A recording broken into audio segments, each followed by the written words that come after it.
você. Souza, meu grande amigo, parabéns pelo seu título de cidadão de Itaguaí. Obrigado. Guedo Costa Verde você já falou algumas vezes, poucas vezes, mas já...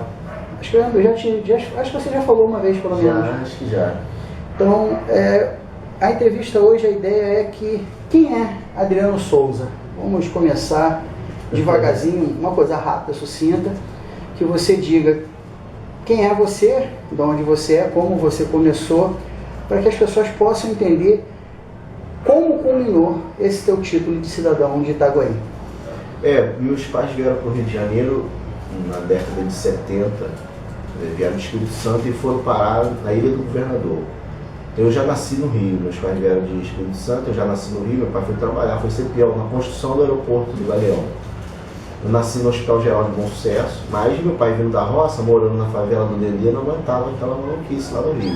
Então ele queria um lugar mais calmo, na época Itaguaí estava anunciando os loteamentos, então meu pai veio para Itaguaí e comprou um lote no Pisamar, era só mato e terra de chão e caminhos.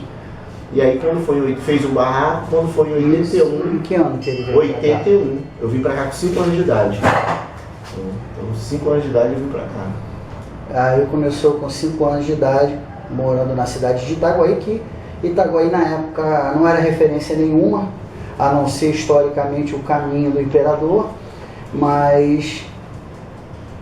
E o Barão de Tefé, né? Itaguaí tinha um histórico, as pessoas hoje não lembram, mas na minha época eu lembro muito bem, Itaguaí era muito conhecido por causa das enchentes.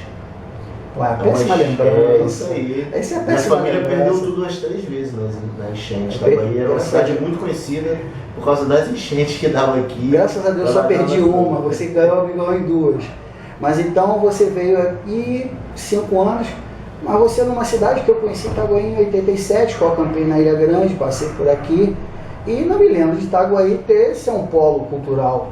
Como é que você...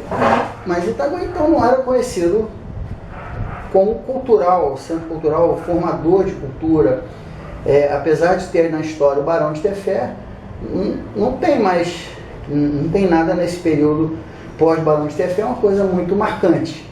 Como é que foi isso de você chegar até a música? Aí minha família veio pra cá, era numa igreja evangélica, e eu conhecia a música dentro da igreja evangélica. Então, já desde meus 5 anos, eu comecei a conviver com a música dentro da igreja. E aí, aos 8 anos, eu lembro de ter pedido meu pai para começar a estudar. Meu pai não deixou, porque eu era muito novinho, não tinha como ir para aula de música na igreja. Mas quando foi aos 12, 13 anos, eu consegui que um vizinho, que era da igreja também, entrasse na aula só para me levar. Foi quando eu comecei a estudar, em torno de 12, 13 anos. E aí comecei a estudar na igreja, me apaixonei pelo violino, fui estudando, e aí de repente aparece a tia Keila procurando alguém que tocasse violino. Aí me descobriram, porque eu era o único garoto que tocava violino na cidade. Então aí a tia Keila me apresentou para algumas pessoas, marcou um recital na escola de música dela, aí lá tava um monte de pessoas da cidade, e ali eu fui apadrinhado pela Marilu Moreira, pela Keila e pela Yolanda Rangel. E aí me mandaram para o Rio para estudar no Conservatório Brasileiro, e aí comecei a conhecer a música fora da igreja. Aí saí no Jornal Globo, isso em 91, com 14 anos, saí no Jornal Globo, foi a minha primeira matéria, e aí entrei na música de vez. Eu lembro de você no Jornal Hoje, inclusive eu fui um dos poucos, na época a internet não era tão em voga como é agora, eu fui um dos poucos que replicou a tua entrevista no Jornal Hoje, você falando sobre o violino, a repórter até pelo inusitado do local que você vinha, por ser de Itaguaí, ser maestro e violinista, vindo de uma cidade que não tem um histórico cultural tão gritante.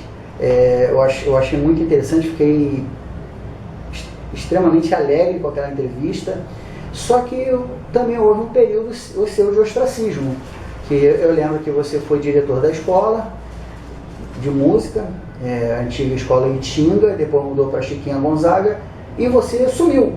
O que acontece? Essa entrevista com o Ednei Silvestre, na coluna Bate-Papo, é algo muito marcante na minha vida. Inclusive ontem eu sonhei com ele. Eu sempre lembro do Ednei, enfim, foi muito marcante. E eu continuei estudando e fui correr atrás de fazer projetos para a minha cidade, porque meu sonho sempre foi o quê? Eu tive que sair de Itaguaí para estudar violino, fui estudar em Santa Cruz e depois mais tarde no Rio. Então minha vontade sempre foi fazer um projeto que desse a oportunidade das pessoas daqui estudarem. Por isso que eu acabei criando o projeto da Escola de Música da Prefeitura e fui ser professor da Vila Lobos, cheguei a ser diretor de um polo da Vila Lobos para Cambi, levei o polo da Vila Lobos para Angra dos Reis. Inclusive ontem eu tive com o presidente da FUNARGE e com o diretor da Vila Lobos, e aí estava lembrando dessas histórias de quando a gente criou o polo, tanto em Paracambi quanto em Angra, enfim. E aí, o que aconteceu? Eu, por questões de momento político da cidade, porque na verdade assim, o artista, ele precisa de pessoas que o apoiem, né? Mas ele não é ele vive da sua arte, né?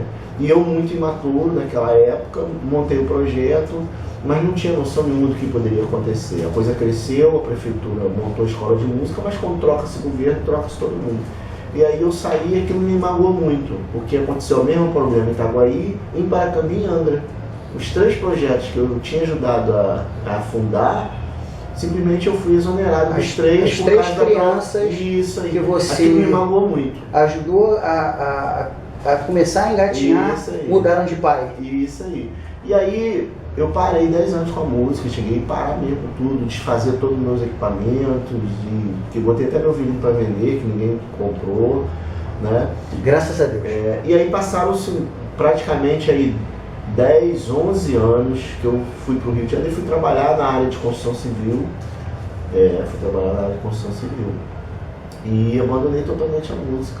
E aí quando foi agora em 2016, eu resolvi voltar para a cidade, porque nesse período todo que eu fiquei fora, meus pais se aposentaram, foram embora da cidade, foram para o Espírito Santo, minha irmã casou, aconteceu um monte de coisa na família, e aí eu voltei, né, e voltei para Itaguaí, mas falei, e agora, o que eu faço? Aí eu falei, bom, agora eu quero fazer um projeto de novo, né? Mas eu sempre fui muito assim, de não ocupar os espaços dos outros. Então assim, eu não fui atrás de uma vaga na escola de música, eu não fui atrás de uma vaga na prefeitura. Eu falei, eu vou construir uma outra história. E aí foi quando eu escrevi o projeto da Orquestra Jovem, mandei para Brasília, foi aprovado pela Rouanet, mas eu comecei de forma voluntária. Até hoje a gente não tem patrocinador e eu toco o projeto de forma voluntária, mas ele é escrito na Lei Rouanet e assim, cada vez mais a gente vai buscando parceiro do projeto, o caldo está engrossando. Eu acho interessante, porque eu também sou do meio evangélico, né? Sou da Igreja de Jesus Cristo dos Santos Últimos Dias, cheguei a fazer curso de regência de coral. Se me perguntam se eu entendo de música, eu nego, mas algumas vezes eu consigo perceber aqueles erros de vocalização, respiração errada, entonação errada da palavra, mas eu faço de conta que não estou vendo isso. Mas eu fiz quase um ano que não deu para terminar, que a turma acabou. Infelizmente tu sabe muito que tem isso no meio musical. Você começa com uma turma gigante e mesmo dentro da igreja ela vai reduzindo e às vezes nem termina.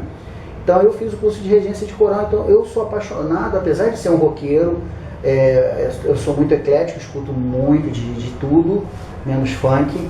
Não consigo crer que funk é música, mas é minha opinião, galera, perdão. Então, mas eu gosto muito de música clássica. Tem agora eu não vou me lembrar qual é a passagem, mas eu gosto de uma passagem, um dos grandes artífices musicais antigos, Dvorak, que ele tem uma passagem de violinos maravilhosa. Então, eu gosto muito de André Rieu, também toca muito violino. Aí já outra vertente, o Richard Clayderman, que ele popularizou a música erudita com piano. Então eu gosto muito desse estilo de música, apesar de ser roqueiro, escutar Avenged Sevenfold, às vezes Iron Maiden, mas eu também curto a parte musical clássica. E penso muito, eu acho interessante o teu projeto, porque existem muitos projetos para esporte. E o esporte, a gente sabe que o esporte é um funil. Nem todos vão ter sucesso. Mas a cultura, a educação, são coisas que você leva para o resto da vida.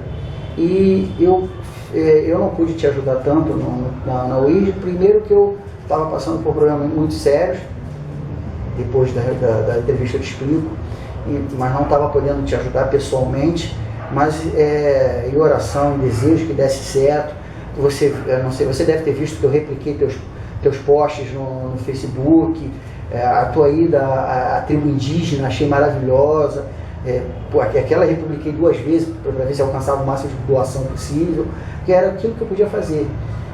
E eu acho que tem que ter mais projetos como o seu, ou projetos como você idealizou, que não é seu só, é de todos, né? Que acaba sendo do grupo, né? Se você não depende, se você não tiver os jovens, você não tem projeto.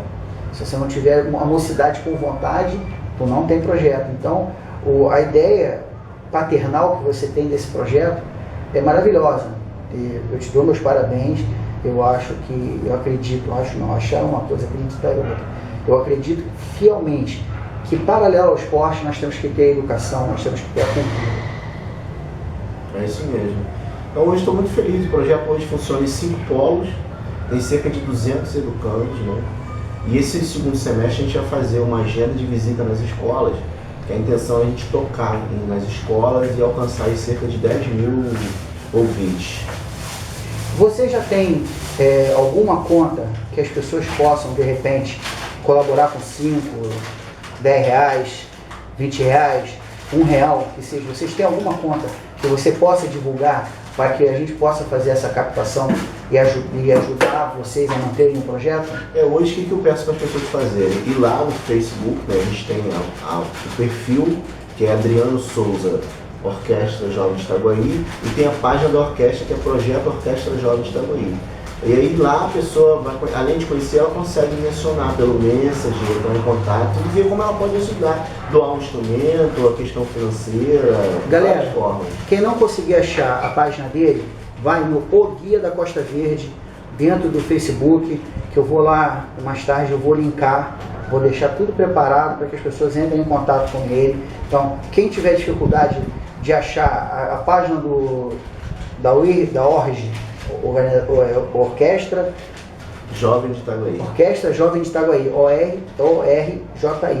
Quem não conseguir achar a página da ORG, me procura no Guia da Costa Verde, que eu vou publicar lá todos os contatos do Adriano, da orquestra, para que vocês possam estar ajudando. Entendam o seguinte, não há saída para melhorar o Brasil além do esporte, da cultura e da educação. R$5 que você hoje invista, R$10, você pode estar diminuindo a violência daqui a 5, 10, 15 anos. Não é uma mudança imediata, certo, Adriano? Não, a gente tem que pensar o seguinte, hoje as pessoas falam assim, pô, Adriano, mas vamos montar uma orquestra sinfônica na cidade. Não tem como montar, porque a gente não plantou há 10 anos atrás. Então eu abri mão disso. Eu estou plantando para daqui a 15, 20 anos alguém poder montar a sinfônica da cidade. Mas não fizeram isso para mim. Tu tem quantos anos? Tenho 42.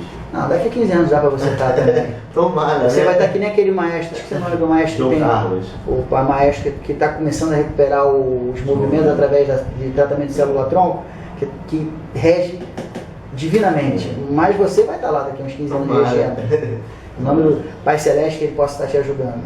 Agora o principal, queremos ver a tua comenda de cidadão de Itaguaí. Ah, tá.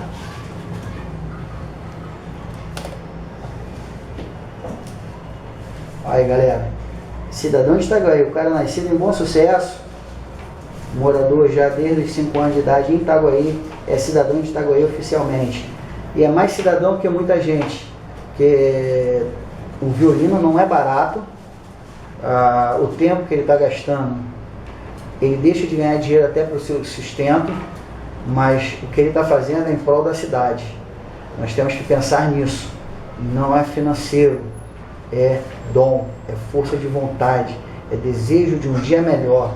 Ele pode estar ganhando, mas ele poderia estar ganhando muito mais se estivesse fora desse projeto. Eu tenho falado, em todas as minhas conversas ultimamente, tenho falado o seguinte: quem não assistiu, assista o filme A Lista de Schindler, e aí vai entender um pouquinho a minha vida.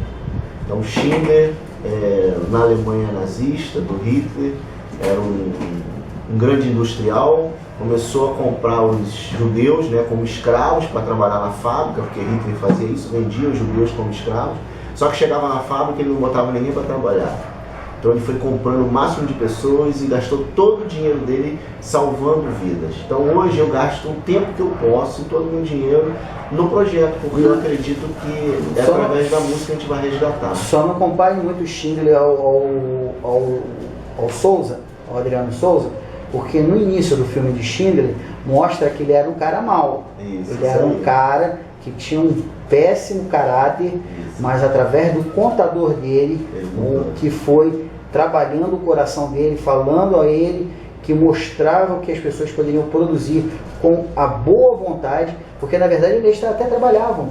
As indústrias em Schindler produziam muito mais do que qualquer indústria na época da Alemanha nazista, mas as pessoas não eram abusadas, não sofriam